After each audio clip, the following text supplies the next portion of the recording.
তো একটা ছোট্ট মিনি ব্লগ নিয়ে আবার চলে এসেছি। এটা ছিল অক্ষয় তৃতীয়ার দিন রাত্রিবেলার একটা ছোট্ট মিনি ব্লগ। তো যেরকমটা তোমরা আগের ব্লগে দেখেছো, সেনকো গোল্ডে গেছিলাম, ওখান থেকে এসে জামাকাপড় চেঞ্জ করে নিয়েছি। আর এখানে না একটু কাবাব ভাজছি। এটা হচ্ছে জিয়া বানিয়েছে ঘরে, চিকেন চিজ কাবাব। তো এটাকে একটু শ্যালো ফ্রাই করে নিয়েছি। আর বিশুর এক ক্লায়েন্ট পাঠিয়েছে আমাদের জন্য রাত্রিবেলা বিরিয়ানি। তো আমরা তো ভেবেছিলাম পরোটা দিয়ে কাবাব খাবো, তো কিন্তু বিরিয়ানিটা পাঠিয়েছে 3 জনের জন্য 3 বক্স। তো এত বিরিয়ানি কে খাবে?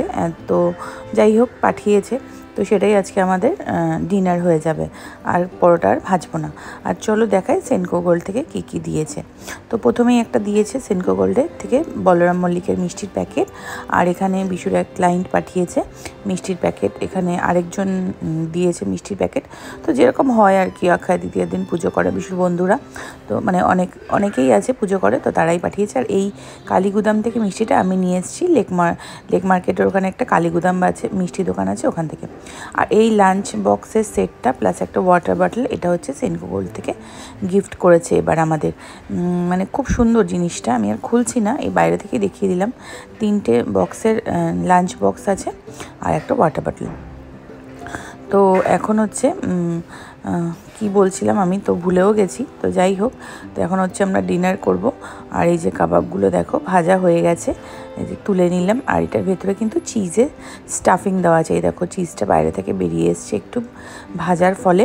তো খুব ভালো বানিয়েছিল জিয়া এটা চিজ কাবাব। তো তারপরে দেখো এখানে খেতে বসে গেছি। এই যে বিরিয়ানি নিয়েছি, আর বিশু তো বিরিয়ানি খায়নি, ও শুধু কাবাবই খেয়েছে। এই যে ওর জন্য একটু দুটো কাবাব ক্যাপসিকাম আর পেঁয়াজ দিয়ে জিয়া শ্যালো ফ্রাই করে দিয়েছে। তো ও হচ্ছে এটাই খেয়েছে, আমি আর জিয়া বিরিয়ানি খেয়েছি। আর এই দেখো কাবাবটা খেয়ে ওর জাস্ট এক্সপ্রেশনটা দেখো, কাবাবটা সত্যিই দারুণ হয়েছিল। আর এই যে দেখো ভেতর থেকে চিজের স্টাফিংটা বেরিয়ে আসছে, দেখতে পাচ্ছ চিজের স্টাফিংটা।